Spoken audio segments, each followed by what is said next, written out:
മലയാള cinema ഇന്ന് അടക്കി വാഴുന്ന മമ്മൂക്കയും ലാലേട്ടനുമൊക്കെ വരുന്നതിന് മുന്നേയും ഇവിടെ സൂപ്പർ താരങ്ങളുണ്ടായിരുന്നു. ആദ്യകാലത്തെ സൂപ്പർ താരങ്ങളായിരുന്നു സത്യനും നസീറും മധുവുമൊക്കെ. എന്നാൽ അക്കാലത്തുള്ളവർ പ്രേംനസീറിനെ നസീർക്ക എന്ന് വിളിച്ചിരുന്നതായി കേട്ടിട്ടില്ല. സത്യൻ എല്ലാവർക്കും സത്യൻ മാത്രമായിരുന്നു, സത്യേട്ടൻ അല്ലായിരുന്നു. പിന്നീട് ബഹുമാനം കൊണ്ട് ചിലർ പിൽക്കാലത്ത് സത്യൻ മാഷ് എന്നും വിളിച്ചിരുന്നു.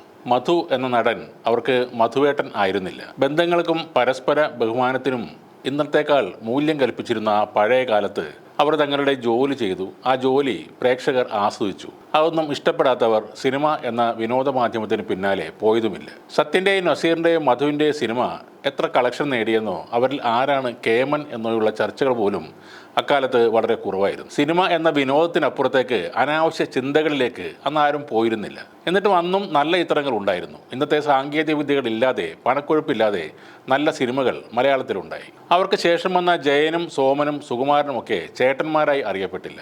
ജയൻ ആക്ഷൻ ഹീറോ ആയിരുന്നെങ്കിൽ സോമൻ തൻ്റെടിയായ നായകനും സുകുമാരൻ നിഷേധിയായ ധിക്കാരിയായ ഒരു നടനുമായിരുന്നു. പിന്നീടാണ് മമ്മൂട്ടിയും മോഹൻലാലും കടന്നു വരുന്നത്. ആദ്യം അതേ പേരിൽ നിന്നവർ പിന്നീട് കളം നിറഞ്ഞപ്പോൾ ഇക്കയും ഏട്ടനുമായി. ഇപ്പോൾ വാശിയോടുള്ള പോരാട്ടമാണ്. ഇക്കയും ഏട്ടനും തമ്മിലുള്ള ഫാൻ ഫൈറ്റുകൾ, തെറിവിളികൾ, അങ്ങനെ എല്ലാ അനാവശ്യമായ തലങ്ങളിലേക്കും ആരാധകർ കടന്നു കയറുകയാണ്. അങ്ങനെ ആയതോടെ നടന്മാർക്കും തോന്നിക്കാണും എന്ത് പടം ചെയ്താലും, എന്ത് കോമാളിത്തരം ചെയ്താലും തങ്ങൾക്ക് ഫാൻസ് ഉണ്ട്, ഫ്ലെക്സിൽ അഭിഷേകം നടത്താൻ ആളുണ്ട് എന്നൊക്കെ. ആദ്യകാലങ്ങളിൽ കാണിച്ചിരുന്ന വിനയം പിന്നീട് ധാർഷ്ട്യത്തിനും അഹങ്കാരത്തിനും വഴിമാറി. ആരാധകർ തള്ളിക്കയറിയപ്പോൾ കൈവന്ന താരമൂല്യത്തിന്റെ ബലത്തിൽ പ്രതിഫലം 100 ഇരട്ടിയാക്കി. വീട് ആഡംബര കാറുകളുടെ ഷോറൂമാക്കി മാറ്റി. നമ്പർ പ്ലേറ്റുകൾ വരെ ലക്ഷങ്ങൾ കൊടുത്ത് മേടിക്കാനും തുടങ്ങി. ഇന്ന് ഈ മലയാള സിനിമയിൽ കാണുന്ന പ്രശ്നങ്ങളുടെ ശരിയായ കാരണം ഈ നടന്മാരോ താര സംഘടനകളോ അല്ല. ഒരു കണക്കിൽ പറഞ്ഞാൽ അത് കാണികളായ നമ്മൾ തന്നെയാണ്. അനാവശ്യമായ പ്രാധാന്യം ഇവർക്കൊക്കെ നൽകുന്ന നമ്മൾ തന്നെയാണ് യഥാർത്ഥ പ്രശ്നക്കാർ. ഈ നടന്മാരെ അഭിനയിക്കാൻ മാത്രമായി വിടാം. നമുക്ക് അവരുടെ സിനിമകൾ കാണാം, വിലയിരുത്താം.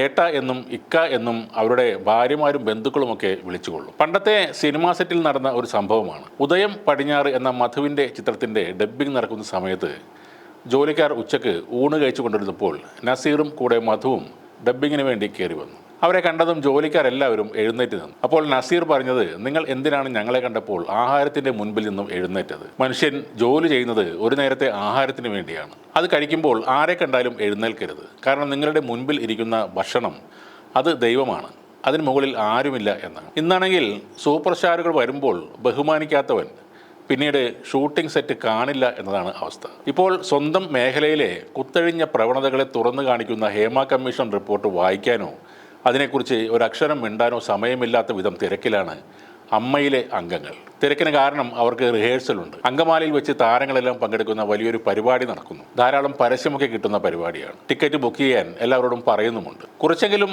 സാമൂഹ്യ ബോധമുള്ളവർ ഈ സമയത്ത് എങ്ങനെയാണ് ആ പരിപാടി പോയി കണ്ട് ആസ്വദിക്കുന്നത്? ഈ സമയത്ത് ഇവരെയൊക്കെ ബഹിഷ്കരിച്ചില്ലെങ്കിൽ, അങ്ങനെയെങ്കിലും ഇവരുടെ ലജ്ജിപ്പിക്കുന്ന ഈ മൗനത്തിന് മറുപടി നൽകിയില്ലെങ്കിൽ വേറൊരു അവസരം ഇനി ഉണ്ടാകില്ല എന്നതാണ് സത്യം. കലാകാരന്മാരോടും കലയോടും ബഹുമാനം വേണം.